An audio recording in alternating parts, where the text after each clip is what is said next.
इस वीडियो में हम ज्योग्राफी का प्रीवियस ईयर का क्वेश्चन पेपर देखेंगे। तो चलिए शुरू करते हैं। इसको हम समझने की भी कोशिश करेंगे और इसका सॉल्यूशन भी देखेंगे। तो ये हमारा जो मेनली है 2020 और हम 19 का क्वेश्चन पेपर देखेंगे। यदि हमें 10 से ज़्यादा लाइक मिले, 10 से ज़्यादा लाइक मिले और कमेंट में डिमांड आई कि इसका सेट 2 भी चाहिए, ज्योग्राफी का प्रीवियस ईयर क्वेश्चन पेपर 2019, 18 या 17 का भी चाहिए, तो हम उसको भी अपलोड कर देंगे। लेकिन कम से कम 10 लाइक होने चाहिए, देन हम अपलोड कर पाएंगे। तो चलिए अब हम शुरू करते हैं। सबसे पहले इंस्ट्रक्शन दिए हुए हैं और आपको एक बात तो पता होगी कि 1 से लेके जो 7 हैं वो बहुत ज़्यादा शॉर्ट क्वेश्चन है। इसमें 10 मार्क्स का मैप होता है।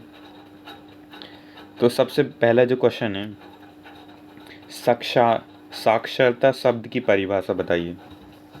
डिफाइन लिटरेसी, इसकी क्या मीनिंग होती? ये तो आप एज स्ट्रक्चर बता दीजिए। तो साक्षरता प्रति 1000 लोगों में रहने वाले लोगों की संख्या। हम इसका सॉल्यूशन भी देखेंगे, तो आपको घबराने की ज़रूरत नहीं है। आप चाहें तो अभी क्वेश्चन लिख सकते हैं। इसके अलावा सेकंड जो हमारा क्वेश्चन है, वृद्धि और विकास में अंतर स्पष्ट कीजिए। Difference between growth and development. इसमें अंकीय विभाजन यानी डिजिटल डिवाइड में देखना है। ये हिंदी और इंग्लिश मीडियम हम दोनों को लेकर चल रहे हैं। हम कोशिश करते हैं ज़्यादा से ज़्यादा लोगों तक। देन हमारा क्वेश्चन है बार्टर सिस्टम यानी वस्तु विनिमय प्रणाली। आपको एक्सप्लेन करना है। इसमें कम से कम 2 पॉइंट लिखना पड़ेगा। इसकी प्रॉब्लम क्या थी, तो बहुत आसानी से हम जैसे पैसे देकर खरीद लेते हैं, बहुत कई बार लॉस हो जाता था लोगों को। तो भारत के ग्रामीण क्षेत्रों से नगर क्षेत्रों में पुरुष का प्रवास स्त्रियों से अधिक क्यों है? अब आप देखिए, पुरुष एकदम घुमा के क्वेश्चन पूछा है। बिल्कुल इसका आंसर बहुत ही सरल है कि पुरुष का प्रवास क्यों है। क्यों पुरुष शहरी क्षेत्रों में जा रहे हैं, जो मेल्स हैं वो क्यों शहरी क्षेत्रों में जा रहे हैं? तो इसका मेन रीज़न है एम्प्लॉयमेंट, रोजगार, बेरोजगारी, एक स्टैंडर्ड लाइफ जीने के लिए। जब जाते हैं तो वो अकेले तो जाएंगे नहीं, फैमिली के साथ जाएंगे। लेकिन ज़्यादा लोग, यदि आप यूपी बिहार के देखेंगे तो महाराष्ट्र के हो जाते हैं। तो ज़्यादातर पुरुष होते हैं, वो क्यों जाते हैं? रोजगार के लिए। तो आपको लिखना होगा एम्प्लॉयमेंट। इसका आंसर है एम्प्लॉयमेंट। रेन वाटर हार्वेस्टिंग, वर्षा जल संग्रहण, वर्षा जल संग्रहण का महत्व बताना है। इसका क्यों महत्व है, इंपॉर्टेंस ऑफ वाटर के भी आप पॉइंट ले सकते हैं इसमें। देन हमारा है भारत में वायु प्रदूषण एक गंभीर समस्या है। Pollution a serious problem in India. इसको भी आपको एक्सप्लेन करना है क्यों होते जा रही है एक सीरियस प्रॉब्लम। इसमें आपको ज़्यादा से ज़्यादा कोशिश करनी है, मेनली आपको एक्सप्लेन करने की जो हेल्थ डिसीज़ है हमारी, उनको एक्सप्लेन करना है। भौतिक पर्यावरण मानव द्वारा बृहद स्तर पर परिवर्तित किया गया है, साथ ही मानव जीवन को भी इससे प्रभावित किया गया। इस कथन की व्याख्या कीजिए। इसको हम एक्सप्लेन देखेंगे सॉल्यूशन में। फ़िलहाल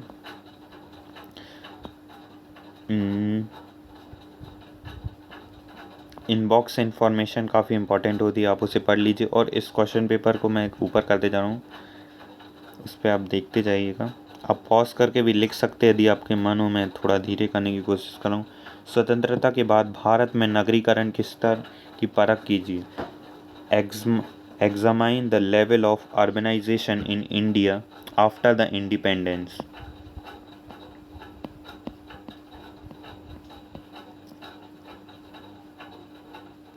हुगली औद्योगिक प्रदेश के विकास में सहायक हुए कारकों का उदाहरण दी। सबसे पहले तो आपकी हुगली नदी ही हो जाएगा। हुगली नदी, उससे बहुत आसानी से पानी मिल जाता था। वहाँ पे काफ़ी ज़मीन भी खाली, और उसमें जूट का भी उत्पादन है, उसके आसपास जूट के पेड़ भी मिल जाते हैं। सुंदरवन डेल्टा भी है। वैसे मेन आपको ये 2 ही रीज़न लिखने हैं। ये 5 मार्क्स का है, कम से कम 8 पॉइंट्स तो होने चाहिए। यदि आप 5 पॉइंट्स एक्सप्लेन कर रहे हैं तो 5 ही ठीक है। तो चलिए अब हम मैप वर्क की ओर पढ़ते हैं। तो सबसे पहला हमारा औद्योगिक प्रदेश बताना है। ये बोल रहे हैं लोग औद्योगिक प्रदेश, मैप वर्क दिया है, यस।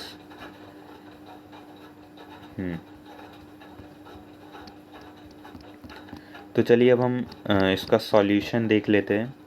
उसी में हम इसके मैप वर्क को भी समझने की कोशिश करेंगे।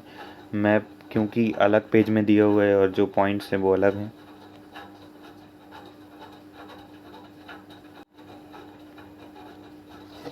आप में से बहुत सारे लोग छोड़ के चले गए हैं, अब उनको थोड़ी पता है कि यहाँ पे मैं सॉल्यूशन प्रोवाइड करने वाला हूँ इंग्लिश हिंदी दोनों लैंग्वेज में, बोथ लैंग्वेज में। और हमारी प्रीवियस ईयर की सीरीज़ के यदि आप आगे बढ़ाना चाहते हैं, आप भी चाहते हैं 2020, 19, 18, 17, 16 के क्वेश्चन पेपर, तो केवल 10 लाइक कर दीजिए आपको, और कमेंट में आपकी डिमांड रही तो हम अपलोड कर देंगे। तो वर्षा जल संग्रहण का महत्व बताना है। तो इसका एक बहुत बड़ा रीज़न है कि जो अंडरग्राउंड वाटर है वो नीचे ही गिरते जा रहा है, उसका स्तर नीचे होते जा रहा है। भूमि की गुणवत्ता, जल की जो गुणवत्ता है वो गिरती जा रही है। मृदा अपरदन, बाढ़ को नहीं रोक पा रहे हैं। पानी की उपलब्धता,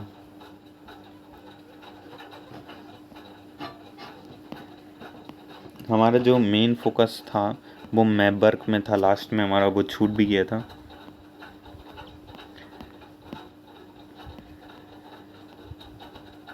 इसमें पेज नंबर भी दिया हुआ है। यदि आप यहाँ पे देखें, आपके पास यदि आपको लग रहा होगा कि इंग्लिश में नहीं है, तो आप यहाँ पे पेज नंबर लिखा हुआ है, वहाँ से भी देख सकते हैं, और हम इंग्लिश में भी अपलोड कर दे रहे हैं।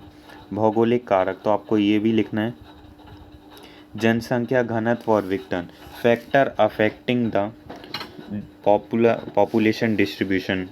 तो इसमें जो फर्स्ट कारक है वो है भौगोलिक। इसमें मेनली 3 आप लिख सकते हैं, geographical region, economical region, cultural reason.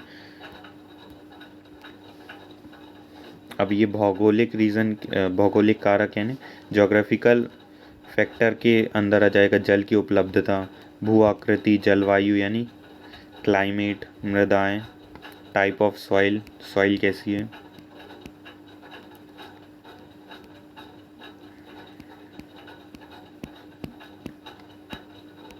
इसमें आपको मेन जो रीडिंग जिसने करा होगा वो काफ़ी आसानी से समझ जा रहा हो। जैसे कि मैंने आपको पहले भी एक्सप्लेन किया, जैसे हुगली औद्योगिक प्रदेश के कारक क्या था, तो मैंने सबसे पहले आपको बताया था कि यहाँ नदी है। नदी है तो मतलब ट्रांसपोर्टेशन सबसे सस्ता, सबसे सस्ता ट्रांसपोर्टेशन किसका होता है, तो जल परिवहन होता है। तो उसी पे हम लिख सकते हैं जल परिवहन। दामोदर घाटी और छोटा नागपुर क्षेत्र इधर ही, इसी से पास है। आप देखेंगे तो बाजू में ही झारखंड है, जिसको छोटा नागपुर प्लेट्यू या छोटा नागपुर पठार पठार भी कहा जाता है। कोलकाता और हल्दिया पतन आयात, तो इसके कई कारण हैं। इसको ये भी काफ़ी इम्पोर्टेंट, मुंबई पुणे औद्योगिक क्षेत्र,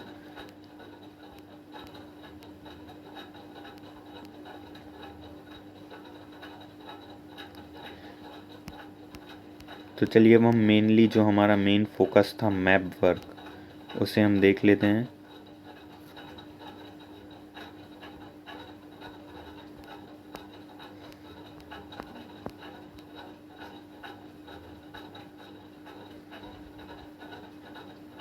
इनमें से कोई 5 करनी मैंने कोशिश की है इसको स्पष्ट लिखवाने की, फिर भी उन्होंने अच्छे से काम नहीं किया। तो ये है गोवा कर्नाटक, गोवा कर्नाटक, आपको पता ही होगा ये तो कर्नाटक। देन यहाँ पे है दुर्ग, पाराद्वीप,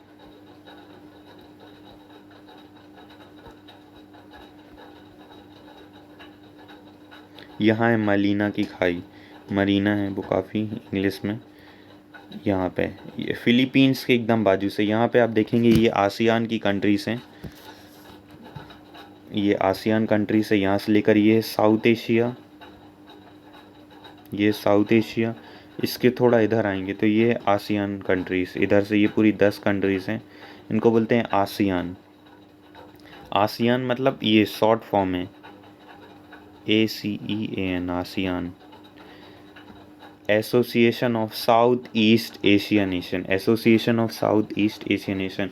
इसके अंदर 10 कंट्रीज आती हैं, Myanmar, Thailand, Laos, Cambodia, Vietnam, Malaysia, Indonesia, Brunei, Singapore, Philippines. ये मेनली 10 कंट्रीज आती हैं। तो ये फिलीपींस है जो यहाँ पे, इसी के बाजू से है ये मनीला की खाई, मलीना बोलते हैं वैसे मरीना। यहाँ पे है पर्थ, ये पर्थ आपने तो पढ़ा ही होगा हिस्ट्री में, क्लास 11th में। यहाँ पर्थ है, यहीं पे है सिडनी, बहुत सारी हैं यहाँ की राजधानी। इसके नीचे है कार्बिनी, उसके बाद यहाँ पे नीचे है ग्रेट ऑस्ट्रेलियन वाइट। ये बात याद रखिए, मैं ये पॉइंट नहीं आए, लेकिन जो मेन इंपॉर्टेंट चीज़ें वो मैं बता रहा हूँ। यहाँ पे है ग्रेट डिवाइडिंग रेंज।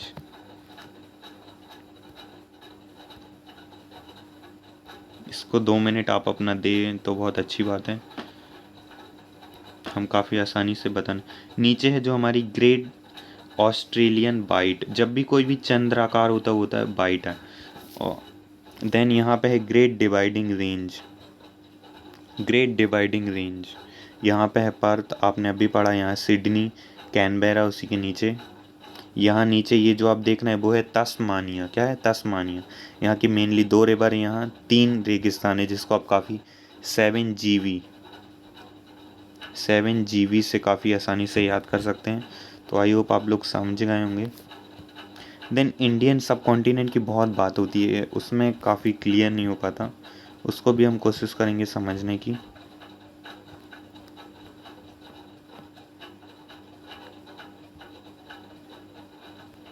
यहाँ पे एक हवाई द्वीप, हवाइन भी बोलते हैं कई जगह, हवाई द्वीप है। इसी पर जापान ने हमला किया था, अमेरिका का है वो, उसे चौराहा कहते हैं।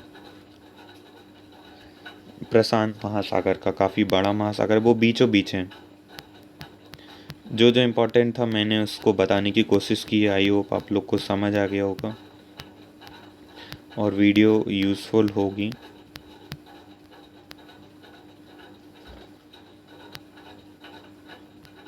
यदि आपको सेट 2 चाहिए तो प्लीज़ प्लीज़ प्लीज़ कमेंट हमें करना, हम बहुत जल्दी अपलोड करेंगे और अच्छे से एक्सप्लेन करने की कोशिश करेंगे। अभी